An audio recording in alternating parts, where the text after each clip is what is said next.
Hello, നമസ്കാരം കൂട്ടുകാരെ. ഇന്ന് ഞാൻ നിങ്ങളുമായിട്ട് ഷെയർ ചെയ്യുന്നത് പെൻഷൻ ലോണിനെ പറ്റിയുള്ള കാര്യങ്ങളാണ്. അപ്പൊ ഇതുവരെ എന്റെ വീഡിയോ കണ്ടിട്ടുള്ളവർ ഒരുപക്ഷെ ചിന്തിച്ചേക്കാം, എന്തുകൊണ്ടാണ് ഇപ്പോൾ മറ്റത് ഞാൻ വീഡിയോ ഷെയർ പബ്ലിഷ് ചെയ്തുകൊണ്ടിരുന്നത് നമ്മുടെ വേക്കൻസിയെ പറ്റിയുള്ള കാര്യങ്ങളാണ്. അത് എന്തുകൊണ്ട് പെട്ടെന്ന് ചേഞ്ച് ആയതല്ല, മനുഷ്യന് ഉപകാരപ്രദമായ കാര്യങ്ങൾ മുന്നേ ചെയ്യണമെന്നുള്ള ഒരു ഉദ്ദേശം കൊണ്ട് മാത്രമാണ്.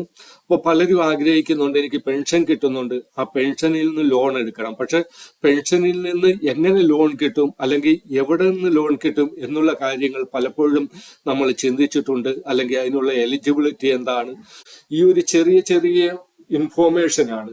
പക്ഷെ ഒരുപാട് പേർക്ക്, ചിലർക്കൊന്നും ആവശ്യമില്ലായിരിക്കും, പക്ഷെ പ്രായമായി ചെന്ന പലരുമുണ്ട്, അവർക്കിത് അത്യാവശ്യമായിരിക്കും. എനിക്ക് ഇൻഫോർമേഷൻ ഇതിലൂടെ, ഈ യൂട്യൂബിലൂടെ ഷെയർ ചെയ്യാൻ കഴിഞ്ഞതിൽ എനിക്കുള്ള സംതൃപ്തി വലുതാണ്. അതാണ്, മറ്റുള്ള കാര്യങ്ങളൊന്നുമല്ല. ഇത് ഇങ്ങനെയുള്ള ചെറിയ ചെറിയ മറ്റുള്ളവർക്ക് പ്രയോജനപ്പെടുന്ന ഇൻഫോർമേഷൻ നമ്മൾ മറ്റുള്ളവർക്ക് വേണ്ടി ചെയ്യുന്നതും അതൊരു സൽപ്രവൃത്തി എന്ന രീതിയിലാണ് ഞാൻ കാണുന്നത്. അപ്പൊ ഇന്ന് ഞാൻ ഈ ചെയ്യുന്ന വീഡിയോയിൽ പെൻഷൻ എന്ന് പറഞ്ഞാൽ പല രീതിയിലുള്ള പെൻഷനുണ്ട്. നിങ്ങൾ റിട്ടയർഡ് ആയിക്കഴിഞ്ഞ് കിട്ടുന്ന പെൻഷനുണ്ട്, അതുകൂടാതെ PF നിന്ന് കിട്ടുന്ന പെൻഷനുണ്ട്. അങ്ങനെ ഏത് രീതിയിലായിക്കോട്ടെ, ആ പെൻഷനിൽ നമുക്ക് ലോൺ എടുക്കാൻ പറ്റുമോ എന്ന് ചോദിച്ചാൽ തീർച്ചയായിട്ടും പറ്റും.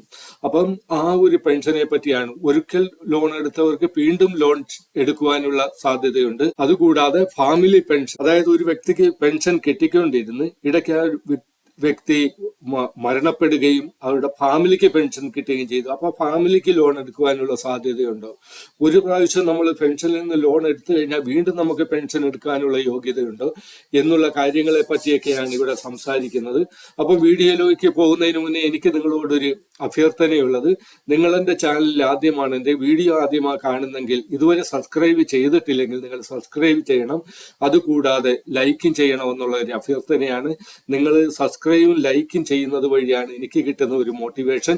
അതുകൊണ്ട് തീർച്ചയായിട്ടും നിങ്ങൾ സബ്സ്ക്രൈബും ലൈക്കും ചെയ്യണം എന്ന് അഭ്യർത്ഥിച്ചുകൊണ്ട് നമുക്ക് വീഡിയോയിലേക്ക് കടക്കാം.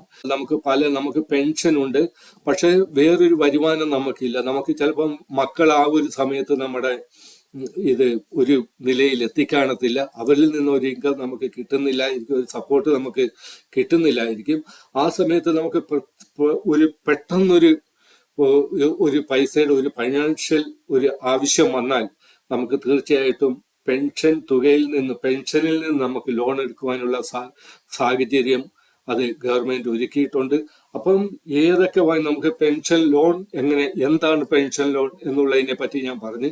ഇനി ഏത് നമുക്ക് എലിജിബിൾ ആണോ, പെൻഷനെ പറ്റി നമുക്ക് എലിജിബിൾ ആണോ എന്നൊക്കെയുള്ള ചിന്ത നമുക്ക് വരും.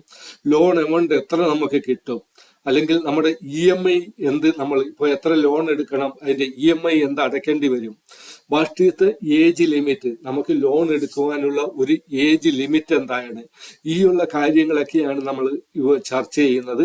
അപ്പം പെൻഷൻ ലോണിനെ പറ്റി പറയുമ്പോഴത്തേക്ക് പെൻഷൻ ലോണിന്റെ എല്ലാ കാര്യങ്ങളും ഞാൻ ഇവിടെ നിങ്ങളുമായിട്ട് ഷെയർ ചെയ്യുന്നതാണ്. ആർക്ക് പെൻഷൻ എടുക്കാൻ പറ്റും, who can avail the pension, loan amount, എത്ര ലോൺ എമൗണ്ട് നമുക്ക് കിട്ടും, ഏജ് ക്രൈറ്റീരിയ എന്താണ്, നിങ്ങൾക്ക് എത്ര വയസ്സുവരെ നമുക്ക് ലോൺ എടുക്കാൻ പറ്റും പെൻഷനിൽ നിന്ന്. അതായത് ഒരു പെൻഷൻ ലോൺ എന്ന് പറയുമ്പോഴത്തേക്ക് 58-60 വയസ്സൊക്കെ ആകുമ്പോഴത്തേക്ക് പെൻഷനാകും നമ്മൾ. അപ്പോഴത്തേക്ക് നമ്മൾ അത് കഴിഞ്ഞുള്ള കാലഘട്ടമാണ് കണക്ക് കൂട്ടുന്നത്. എത്ര വയസ്സുവരെ നമുക്ക് ലോൺ എടുക്കാൻ പറ്റും, ഏജ് ക്രൈറ്റീരിയ എന്താണ്, റീപേയ്മെന്റ് പീരീഡ് എത്രയായിരിക്കും, എത്ര വർഷം കൊണ്ട് നമ്മൾ അത് അടച്ചു തീർക്കണം. ഇപ്പോൾ ഒരു 58 നമ്മൾ ജോലി കിട്ടുന്നതിന് മുന്നേ നമ്മൾ ഒരു ലോണിന് അപേക്ഷിക്കുന്നെങ്കിൽ, അപ്പം ആ ഒരു സമയത്ത് നമുക്ക് ഈ പെൻഷൻ ലോൺ അല്ല മറ്റുള്ള ലോണിന് നമ്മൾ അപേക്ഷിക്കുകയാണെങ്കിൽ നമ്മുടെ ഒരു സർവീസ് കാലാവധി 58 അല്ലെങ്കിൽ 60 വയസ്സാകാൻ എത്ര വർഷം കൂടെ വേണ്ടി വരും, ആ ഒരു വർഷത്തിന്റെ കണക്കുകൂട്ടലിലാണ് നമുക്ക് ലോൺ തരുന്നത്. ഇവിടെ നമ്മൾ 60 വയസ്സ് കഴിഞ്ഞിട്ടാണ് നമ്മൾ ലോണിന് അപ്ലൈ ചെയ്യുന്നത്, നമ്മുടെ പെൻഷൻ കിട്ടുന്ന ലോൺ. അപ്പൊ അതിന്റെ ഒരു ഏജ് ക്രൈറ്റീരിയ അല്ലെങ്കിൽ ഏജ് എന്തായിരിക്കും, പേയ്മെന്റ് പീരീഡ് എന്താണ് എന്നുള്ളതാണ്. തേർഡ് പാർട്ടി ഗ്യാരണ്ടി, ഇത് നമ്മൾ ഏതൊരു ലോൺ നമ്മൾ അപേക്ഷിച്ചാലും ആ ലോണിന് വേണ്ടിയിട്ട് ഒരു ഗ്യാരണ്ടി നമുക്ക് ആവശ്യമുണ്ട്. ഈ ഗ്യാരണ്ടി എവിടുന്ന് നമുക്ക് അറേഞ്ച് ചെയ്യാൻ പറ്റും, അല്ലെങ്കിൽ ആരായിരിക്കണം ആ ഗ്യാരണ്ടി, നമ്മുടെ വീട്ടിലുള്ളവരെ നമുക്ക് ഗ്യാരണ്ടിയർ ആയിട്ട് ചെയ്യാൻ പറ്റുമോ, നമ്മുടെ റിലേറ്റീവിനെ നമുക്ക് ഗ്യാരണ്ടിയർ ആയിട്ട് വെക്കാൻ പറ്റുമോ, ഇതിന്റെ പ്രോസസ്സിംഗ് ഫീസ് എത്രയായിരിക്കണം, ഇതിന്റെ റേറ്റ് ഓഫ് ഇൻട്രസ്റ്റ്, ഏത് ലോണിനും ഒരു റേറ്റ് ഓഫ് ഇൻട്രസ്റ്റ് ഉണ്ട്, അതെന്താ ആയിരിക്കണം. അല്ലെങ്കിൽ പ്രീ പേയ്മെന്റ് പെനാൽറ്റി. ഇപ്പൊ നമ്മളൊരു ലോൺ എടുത്ത്, അത് ഏത് ലോൺ ആണെങ്കിലും നമ്മൾ ലോൺ എടുത്ത് നമ്മളൊരു 10 വർഷത്തേക്ക് ലോൺ എടുത്ത്, പക്ഷെ 10 വർഷത്തിന് മുന്നേ നമുക്ക് പൈസ നമ്മുടെ കയ്യിൽ വന്ന്, ഫൈനാൻഷ്യലി നമ്മുടെ കയ്യിൽ അല്പം സൗണ്ട് ഫൈനാൻഷ്യൽ വന്ന ആ ഒരു സമയത്ത് നമ്മൾ പൈസ തിരിച്ചടക്കുകയാണ്. പക്ഷെ അപ്പോഴും ബാങ്ക് നമുക്കൊരു ഇൻട്രസ്റ്റ്, അവരൊരു പെനാൽറ്റി നമുക്ക് അത് ഈടാക്കിയിട്ട് നമ്മളിൽ നിന്ന് പൈസ സ്വീകരിക്കത്തുള്ളൂ. അപ്പം ആ ഒരാണ് പ്രീ പേയ്മെന്റ് പെനാൽറ്റി. അതെന്താണ്? ഇനി പെനാൽറ്റി, നമ്മൾ പെനൽ ഇൻട്രസ്റ്റ് എന്താണ്? നമ്മളൊരു ലോൺ എടുത്ത് ബൈ ചാൻസ് നമുക്ക് അത് അടയ്ക്കാൻ പറ്റിയില്ല, അപ്പോൾ അതിന്റെ പെനാൽറ്റി എന്താണ് ബാങ്ക് നമ്മളിൽ നിന്ന് ഈടാക്കുന്നത്. അതോറിസൈഡ് ബ്രാഞ്ചസ്, ഏത് ബ്രാഞ്ചിൽ നിന്ന് നമുക്ക് കിട്ടും? നമ്മുടെ ഒരു അക്കൗണ്ടിൽ നിന്ന് ലോൺ എടുക്കാൻ പറ്റുമോ, അതോ വേറെ ഏതെങ്കിലും ബാങ്കിൽ പോയി നമുക്ക് ലോൺ എടുക്കേണ്ടി വരുമോ? ഇനി ഒരു ലോൺ നമ്മളെടുത്തു, പെൻഷൻ ലോണിന്റെ ഒരു ലോൺ നമ്മൾ സംഘടിപ്പിച്ചിട്ടുണ്ട്, അതിൽ നിന്ന് നമുക്ക് വീണ്ടും ഒരു ലോൺ എടുക്കാൻ പറ്റുമോ? ഇങ്ങനെയുള്ള കാര്യങ്ങളൊക്കെ, ഈ മൊത്തമായ കാര്യങ്ങളെ പറ്റി വിപുലീകരിച്ച് താഴെ ഞാൻ സംസാരിക്കുന്നതാണ്. ഇനി ഫസ്റ്റ്, ഹു കാൻ അവെയിൽ, ആർക്ക് ലോൺ എടുക്കാൻ പറ്റും? All central state government pensioners and SBI pension. SBI pension ഉള്ളവർക്കും സെൻട്രൽ സ്റ്റേറ്റ് ഗവൺമെന്റിന്റെ പെൻഷൻ ഉള്ളവർക്കും പെൻഷൻ എടുക്കാൻ പറ്റും. അതുകൂടാതെ ഏതെങ്കിലും ഒരു സ്ഥാപനത്തിന്റെ പെൻഷനായിട്ട് നിങ്ങളുടെ ട്രഷറിയിൽ പെൻഷൻ, ഇതിന്റെ ട്രഷറി വഴി പെൻഷൻ വരുന്നവർക്കും. ഇപ്പൊ PPO എന്ന് പറഞ്ഞാൽ പെൻഷൻ പേയ്മെന്റ് ഓർഡർ. ഈ പെൻഷൻ പേയ്മെന്റ് ഓർഡർ ഉള്ളവർക്കാണ്, പെൻഷൻ വാങ്ങിക്കുന്നവരുടെ എല്ലാം ബാങ്കിൽ അല്ലെങ്കിൽ അവർ എവിടുന്ന് ലോൺ എടുക്കുന്നോ അവിടെ ഒരു പെൻഷൻ പേയ്മെന്റ് ഓർഡർ ഉണ്ടായിരിക്കും. അത് നിങ്ങളുടെ SBIയിലായിക്കോട്ടെ ട്രഷറിയിലായിക്കോട്ടെ. അപ്പം അങ്ങനെയുള്ളവർക്ക് ലോൺ എടുക്കാൻ പറ്റും. ഇനി വേറെ ഏതെങ്കിലും തരത്തിലാണ് നിങ്ങൾക്ക് പെൻഷൻ കിട്ടുന്നെങ്കിൽ ആ പെൻഷൻ പേയ്മെന്റ് ഓർഡർ PPO നിങ്ങൾ ട്രാൻസ്ഫർ ചെയ്യണോ SBIയിലേക്ക്, അല്ലെങ്കിൽ നിങ്ങളുടെ ഹോം ബ്രാഞ്ച് ഏതാണോ അവിടേക്ക്, അങ്ങനെ നിങ്ങൾക്ക് പെൻഷൻ എടുക്കാൻ പറ്റും. CPPC board is the department of pension processing. ഓരോ അതായത് ബാങ്കിന്റെ CPPC എന്ന് പറയുന്ന ആ ഒരു ബോർഡാണ് ഈ പെൻഷൻ പ്രോസസിംഗ് ചെയ്യുന്നത്.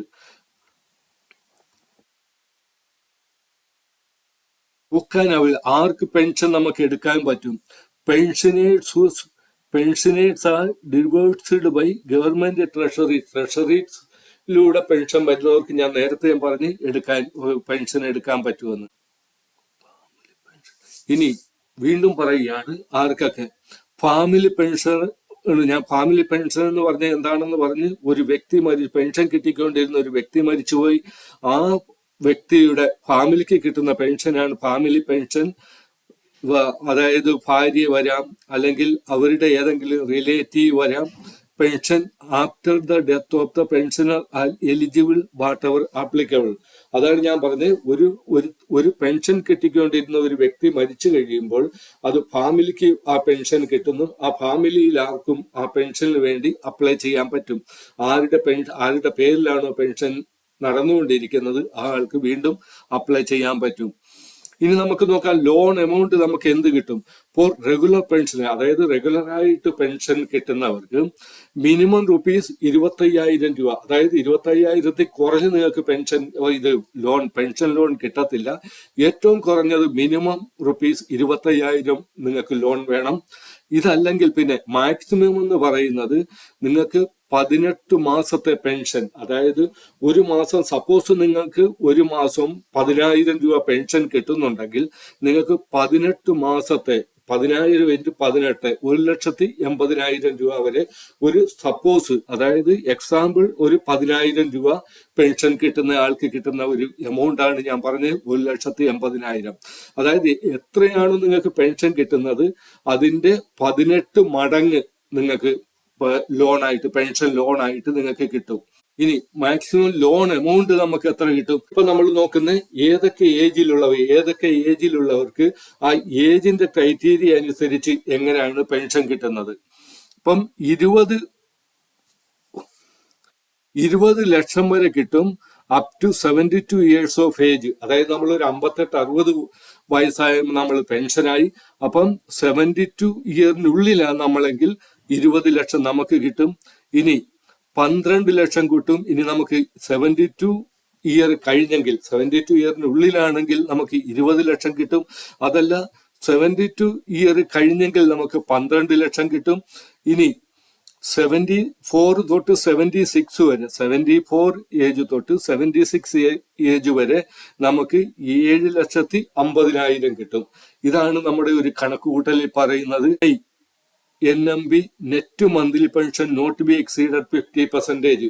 അപ്പം ഈ ഒരു കേസ് കെട്ടിൽ നിങ്ങളുടെ പെൻഷൻ നിങ്ങൾക്ക് 100 രൂപയാണെങ്കിൽ അല്ലെങ്കിൽ 10,000 രൂപയാണെങ്കിൽ മാക്സിമം EMI എന്ന് പറയുന്നത് 50,000 രൂപയെ ബാങ്കിന് കട്ട് ചെയ്യാൻ പറ്റത്തുള്ളൂ. നിങ്ങൾക്ക് ലോൺ തരുന്ന ഏത് ബാങ്കാണ്, നിങ്ങളുടെ ഹോം ബ്രാഞ്ച് ആയിക്കോട്ടെ അല്ലെങ്കിൽ വേറെ ഏതെങ്കിലും ബ്രാഞ്ച് ആയിക്കോട്ടെ, 50% അവർക്ക് EMI ആയിട്ട് കട്ട് ചെയ്യാൻ പറ്റത്തുള്ളൂ.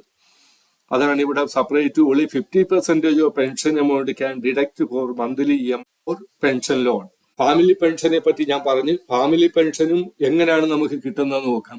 ഫാമിലി പെൻഷന്റെ ലോൺ എമൗണ്ട് എന്ന് പറയുന്നത് ഫാമിലി പെൻഷൻ മിനിമം 25,000 രൂപയാണ്, മാക്സിമം 18 മന്ത് പെൻഷൻ. അതായത് സെയിം കണ്ടീഷനാണ്, 18 മാസത്തെ പെൻഷൻ എന്താണോ അതാണ് ഇവിടെ ഫാമിലിക്കും കിട്ടുന്നത്. വലിയ മാറ്റങ്ങളൊന്നുമില്ല. ഇത് പെൻഷനറുമായിട്ട് അല്ലെങ്കിൽ ഫാമിലി പെൻഷനർ തമ്മിൽ വലിയ വ്യത്യാസമൊന്നുമില്ല. 32 വയസ്സുവരെയുള്ളവർക്ക് 5 ലക്ഷം. ഇത് ഞാനിപ്പോൾ സംസാരിക്കുന്നത് ഫാമിലി പെൻഷനറുടെ കാര്യമാണ്, ഫാമിലി പെൻഷന്റെ കാര്യമാണ്. അതായത് 5 ലക്ഷം 72 വയസ്സുള്ളവർക്ക് 5 ലക്ഷം കിട്ടും. അത് കണക്ക് തന്നെ 72 തൊട്ട് 74 വയസ്സ് വരെയുള്ളവർക്ക് 4,50,000 കിട്ടും. ഇനി 74 തൊട്ട് 76 വയസ്സ് വരെയുള്ളവർക്ക് 2,50,000 കിട്ടും. അതായത് ഫാമിലി പെൻഷനുടെ EMI എന്ന് പറയുന്നത് അവരുടെ മന്ത്ലി പെൻഷന്റെ 33% EMI ആയിട്ട് കട്ട് ചെയ്യാൻ പാടുള്ളൂ. ബാങ്ക് അത്രേ കട്ട് ചെയ്യത്തുള്ളൂ. ഇനി ഏജിന്റെ കാര്യത്തിൽ ഇവിടെ വീണ്ടും പറയുകയാണ്, up to 76 years of age at the time of loan sanction.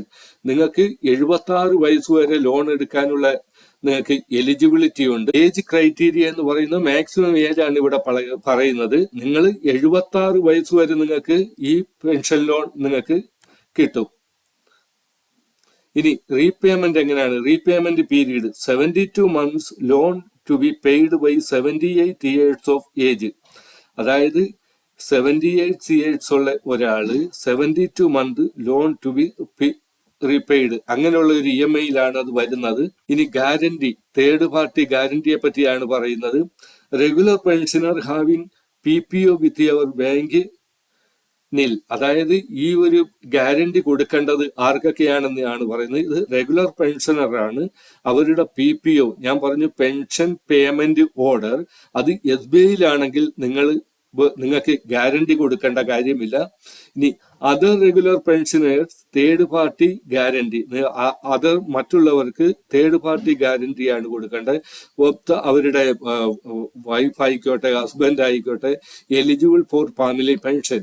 Family pension ആർക്ക് കിട്ടുന്നോ അവരുടെ വൈഫോ അല്ലെങ്കിൽ ഹസ്ബൻഡോ ആയിക്കോട്ടെ അവർ എലിജിബിൾ ആയിരിക്കും. In the absence of the ഇത് ഇപ്പം ഭാര്യയോ ഭർത്താവോ ഇല്ലെങ്കിൽ TPG, അതായത് third party guarantee, third party guarantee of any other family member. ഇതിപ്പോ ഭാര്യയോ ഭർത്താവോ ഇല്ലെങ്കിൽ വേറെ എനി അതർ ഫാമിലി മെമ്പറിന് ഈ ഗ്യാരണ്ടി ആയിട്ട് നിൽക്കാമെന്നാണ് പറയുന്നത്. അപ്പൊ ഗ്യാരണ്ടിയുടെ കാര്യം പറഞ്ഞ് ഇനി തേർഡ് പാർട്ടി ഗ്യാരണ്ടി ആരാണെന്നാ പറയുന്നത്? Family pensioner third party guarantee of A person who has been maintaining A satisfactory contact account with the bank. ബാങ്കിൽ അക്കൗണ്ട് ഉള്ള ഒരു തേർഡ് പാർട്ടി, അതായത് നമ്മുടെ ഒരു റിലേഷൻ അല്ലാതെ ബാങ്കിൽ അക്കൗണ്ട് ഉള്ള ഒരാൾക്ക് നിങ്ങൾക്ക് ഗ്യാരണ്ടിയായിട്ട് അതായത് ഫാമിലി പെൻഷൻ വാങ്ങിക്കുന്നവർക്ക് ഗ്യാരണ്ടി ആയിട്ട് അവർക്ക് നിൽക്കാൻ പറ്റും. ഇനി ഇതിന്റെ പ്രോസസ്സിംഗ് ഫീസ് എന്താണെന്നാണ് നമ്മൾ നോക്കുന്നത്. SBI pensioners and defence pensioners no processing fees. ഇപ്പം PPO number, pension payment order SBI-യുടെ ആ ഒരു SBI-യിലാണ്. അത് കണക്ക് തന്നെ അല്ലെങ്കിൽ നിങ്ങൾ ഡിഫൻസിൽ വർക്ക് ചെയ്യുന്നവരാണ്, അവർക്ക് കിട്ടുന്ന പെൻഷനിൽ നിങ്ങൾ പെൻഷൻ ലോൺ എടുത്താൽ നിങ്ങൾക്ക് അതിന്റെ പ്രോസസ്സിംഗ് ഫീസ് ഇല്ല. ഇനി other regular pensioners 1% of the loan amount. മറ്റുള്ളവർക്ക് 1% ലോൺ എമൗണ്ടിന്റെ നിങ്ങൾക്ക് എത്രയാണോ ലോൺ കിട്ടുന്നത് അതിന്റെ 1% നിങ്ങൾക്ക് ഇതിന്റെ പ്രോസസ്സിംഗ് ഫീസ് ആവും. അതുകൂടാതെ അതിന്റെ കൂട്ടത്തിൽ GST പ്ലസ് GST. ഇത് മിനിമം പ്രോസസ്സിംഗ് ഫീസ് 1000 റുപ്പീസ്. നിങ്ങൾ മിനിമം പ്രോസസ്സിംഗ് ഫീസ് എന്ന് പറയുന്ന 1000 രൂപയാണ്.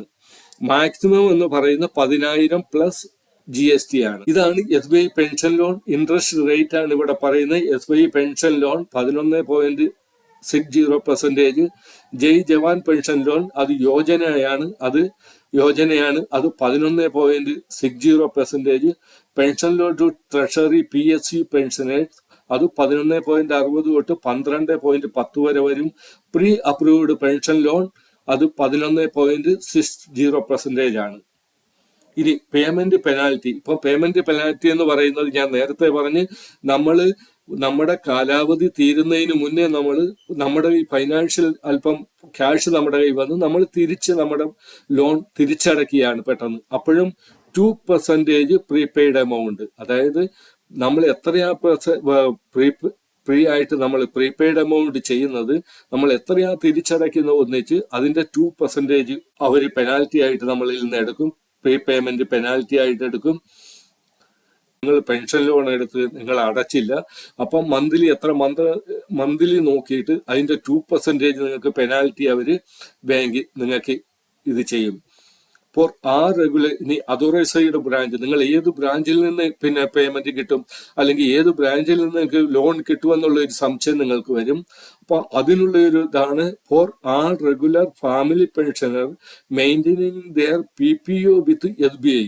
അതായത് ഫാമിലി പെൻഷനർ ആയിക്കോട്ടെ അല്ലാത്ത റെഗുലർ പെൻഷനർ ആയിക്കോട്ടെ, അവരുടെ PPO SBIയിലാണെങ്കിൽ loan can be sanctioned at home branch, pension paying branch or any branch nearby her place of present residence. അതായത് SBIയിൽ നിങ്ങളുടെ PPO ആണെങ്കിൽ, ഞാൻ പറഞ്ഞു പെൻഷൻ പേയ്മെന്റ് ഓർഡർ നമ്പർ അത് SBIയിലാണെങ്കിൽ നിങ്ങൾക്ക് നിങ്ങളുടെ ഹോം ബ്രാഞ്ച്, നിങ്ങളുടെ ഹോം ഏത് ബാങ്കിലെ അക്കൗണ്ട് ഉള്ള ആ ബ്രാഞ്ചിൽ നിന്ന് നിങ്ങൾക്ക് ലോൺ കിട്ടും, അല്ലെങ്കിൽ നിങ്ങളുടെ വീടിനടുത്തുള്ള ബാങ്കിൽ നിന്ന് ലോൺ കിട്ടും. നമുക്ക് ഒരു കാര്യം കൂടെ നോക്കാം. നമുക്കിവിടെ ഒരു ലോൺ നമ്മൾ എടുത്ത് നമുക്ക് വീണ്ടും ലോൺ എടുക്കാൻ ആഗ്രഹമുണ്ടെങ്കിൽ തീർച്ചയായിട്ടും നിങ്ങൾക്ക് എടുക്കാൻ പറ്റും. Maximum 2 loan any time. നിങ്ങൾക്ക് 2 ലോൺ എടുക്കാനുള്ള എലിജിബിലിറ്റി ഉണ്ട് പെൻഷൻ കിട്ടുന്നവർക്ക്. അതിന്റെ EMI NMI to be maintained. അതായത് നിങ്ങളുടെ നമ്മൾ നേരത്തെ പറഞ്ഞ് എത്ര നമുക്ക് നമ്മുടെ വയസ്സിന്റെ അടിസ്ഥാനത്തിൽ എത്ര നമുക്ക് എലിജിബിൾ ആണ്. ഈ 2 ലോണും കൂടെ എടുക്കുമ്പോൾ 2 ലോണിനും അത് കൺസിഡർ ചെയ്യും. ആ 2 ലോണും കൂടെ കൺസിഡർ ചെയ്താണ് നമുക്ക് സെക്കൻഡ് ലോൺ കിട്ടുന്നത്. അപ്പം ഇത്രയും കാര്യങ്ങളാണ് നിങ്ങളോട് പറഞ്ഞത്. എന്റെ ഒരു അഭിപ്രായത്തിൽ എനിക്ക് തോന്നുന്നത് ഞാൻ ഒരുമാതിരി നല്ലതുപോലെ നിങ്ങൾക്ക് മനസ്സിലാകുന്ന രീതിയിൽ ഞാൻ ഈ കാര്യങ്ങൾ നിങ്ങളുടെ മുന്നിൽ അവതരിപ്പിച്ചിട്ടുണ്ട്. ഇത്രയും നേരം നിങ്ങൾ എന്റെ കൂടെ ഈ വീഡിയോ കണ്ടതിന് നന്ദി പറയുന്നു. അവസാനമായി ഒരിക്കൽ കൂടി നിങ്ങളോട് അഭ്യർത്ഥിക്കുകയാണ്, എന്റെ ഈ ചാനൽ നിങ്ങൾ സബ്സ്ക്രൈബും ലൈക്കും ചെയ്യണം. ഒരിക്കൽ കൂടി നമസ്കാരം. Best of luck all of you. Thank U.